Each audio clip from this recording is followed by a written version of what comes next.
Y justamente pues para conversar sobre economía, proyecciones y lo que nos dice el Banco Central, tomamos contacto con Hernán Frigolet, que es economista investigador del Centro de Estudios de Economía Regional de la Universidad de Los Lagos, académico de la USACH. Hernán, ¿cómo estás? Buenas noches.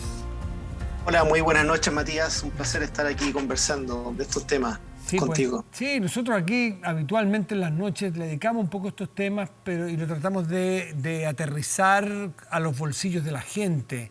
Y aquí vemos una paradoja que es muy curiosa. Yo no sé si Chile en el registro hacia atrás había crecido al 12%. En los 80 a lo mejor tuvo un año, un crecimiento a dos dígitos, pero es una ilusión, porque a la vuelta de la esquina tenemos crecimientos cercanos al cero. Entonces, ¿cómo lo explicamos y cómo podemos salir de allí? Sí, es una situación bastante difícil, porque sí, tenemos efectivamente, recuerdo el periodo del presidente Elwin, la economía creció en algún momento al 11%. 11, los 90. Pero teníamos que la frontera de producción se estaba expandiendo fuertemente. Hoy, este año, tenemos un crecimiento que el Banco Central estima que puede llegar al 12%, pero el año pasado caímos un 6%. Entonces, si vamos a la situación promedio, entre los 2 años tenemos una trayectoria que nos daría una economía que está creciendo en torno al 2,5 o 3%. O sea, está creciendo de acuerdo al potencial, a la inercia con la que venía. Lo que sí es una recuperación extremadamente rápida después de la gran crisis que tuvimos durante todo el 2020, y recordemos, hasta mayo de este año estábamos con una economía muy complicada. ¿Sí? Y ahí, bueno, se tomaron medidas de política fiscal bastante expansivas que han seguido operando hasta final de año. Entonces ahí hemos tenido una conjunción importante de estímulos por el lado de la política fiscal, por el lado de los retiros. Recordemos, tuvimos un tercer retiro que fue por ahí por el mes de abril. Y por otro lado, una política monetaria que también era bastante expansiva. Era hasta hace 2 meses atrás. Eso para explicar en fácil expansiva, en lo monetario, es tasas muy bajas. Tasas bajas. Tasas muy bajas, o sea, muy barato el dinero, barato endeudarse. Sí. Entonces, teníamos un estímulo de diversas fuentes y que llevó a un crecimiento exacerbado del consumo. O sea, el Banco Central en su informe nos muestra que el consumo de los durables está disparado, el consumo de bienes no durables también está fuerte. Tal vez lo único que está más rezagado es el consumo de los servicios, porque hemos estado buena parte del año con restricciones de oferta en términos de una buena cantidad de servicios y cuya modalidad es eminentemente presencial. Entonces ahí la pandemia tenía una restricción muy fuerte en ese ámbito. Pero en todo lo que tiene que ver con, diríamos, los transables, hemos tenido presiones de demanda en los últimos 3-4 meses, donde efectivamente está todo desorbitado. ¿Tú le llamas transable a qué? Para que especifiquemos y lo llevemos al lenguaje sencillo de la calle, normal. ¿A qué le llamas un transable exactamente? Un transable es todo aquello que se produce, se exporta o se puede importar. ¿Sí? Entonces, todo lo que se puede comercializar ampliamente ropa, dentro y fuera del país son tangibles, bienes tangibles en general. ¿Ya? Entonces, y eso es lo que ha estado ocurriendo. Tenemos las importaciones, tanto de consumo como las de inversión, han estado reaccionando positivamente, con un fuerte componente de recupero. O sea, teníamos un problema de stocks. ¿Sí? Lo hemos visto en los automóviles que están con pedidos a 60 días, etc. Entonces, hay también un proceso de recuperación de existencias porque la logística internacional se resintió notablemente. Y estamos viendo también que los fletes internacionales y todo lo que tenga que ver con... Precios, una locura. Sí, todo ahí tenemos... Y como nosotros, gran parte de nuestra canasta de consumo es de bienes importados, bueno, eso también nos está pegando fuertemente en el precio base, que es en el contexto del comercio internacional, el precio CIF, el que nosotros tomamos como base para el producto puesto en Chile. Y si esos precios están subiendo, bueno, esa es la puerta de entrada de un precio con inflación internacional que la importamos completa. Y agreguémosle a eso el otro que amplifica ese proceso, que es el tipo de cambio. Entonces el tipo de cambio está bastante elevado. El Banco Central muestra que la depreciación del peso chileno ha sido una de las mayores a nivel mundial. Claro. Porque hemos tenido dos cosas que están actuando ahí. Este hiperconsumo que ha presionado la balanza comercial, y por otro lado, la economía financiera, donde hemos visto que hay salida de capitales. Entonces, todo eso genera una sobredemanda de divisa y la reacción en un mercado que es completamente libre y donde el Banco Central también ha estado presionando el tipo de cambio al alza porque tuvo un programa de recuperación de reserva bastante intenso, y eso también estuvo presionando buena parte del año al tipo de cambio al alza. Entonces, si uno de los factores determinantes, Hernán, uno de, porque esto siempre es multifactorial, ha tenido que ver con una demanda exorbitante de productos y una oferta que no lograba empatar, no lograba satisfacerla. Entonces ahí venía el tema de los precios. ¿Se pudo prever esto antes? ¿Se pudo frenar un poquitito antes? ¿Retirar los estímulos? ¿Tú sí estimas que llegó a tiempo el Banco Central?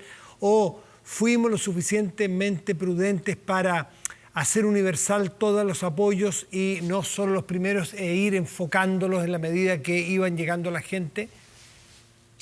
A ver, si desmenuzamos los dos elementos de política económica que han estado trabajando, tratando de aliviar los efectos de la crisis, el Banco Central probablemente es el que ha tenido el mejor timing en términos de aplicar una política monetaria expansiva, procurar también manejar que la economía mantuviera niveles de liquidez y que los sistemas de pago no tuvieran ningún riesgo. Y eso lo hizo muy bien durante todo el año 2020 y principios de este año, donde hemos visto un timing bastante errático, y yo creo que ha estado fuera del foco de lo que se necesitaba.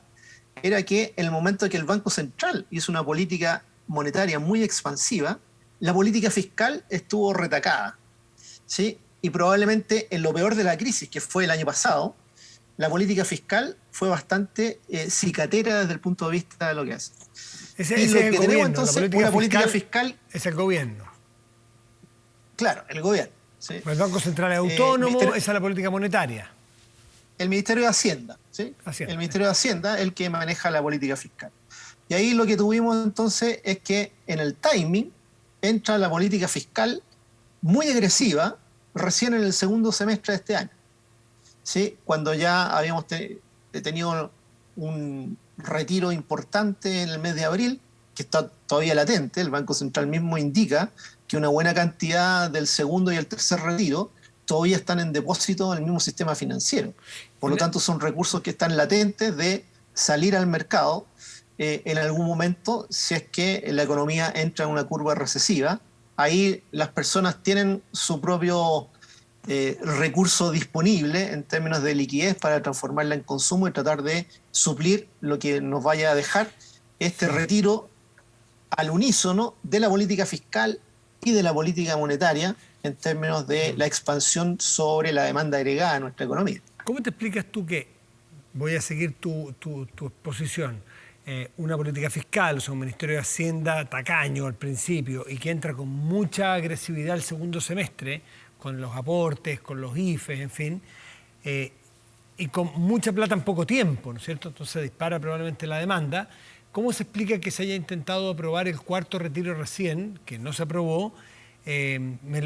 Lo quiero desde el punto de vista económico, yo sé cuál es tu posición política, pero desde el punto de vista económico, sabiendo que ya había un problema con el exceso de recursos disponibles, agregarle el retiro además. Y tampoco quiero entrar en materia de si es bueno o no para las pensiones, sino que sencillamente para la economía doméstica hoy.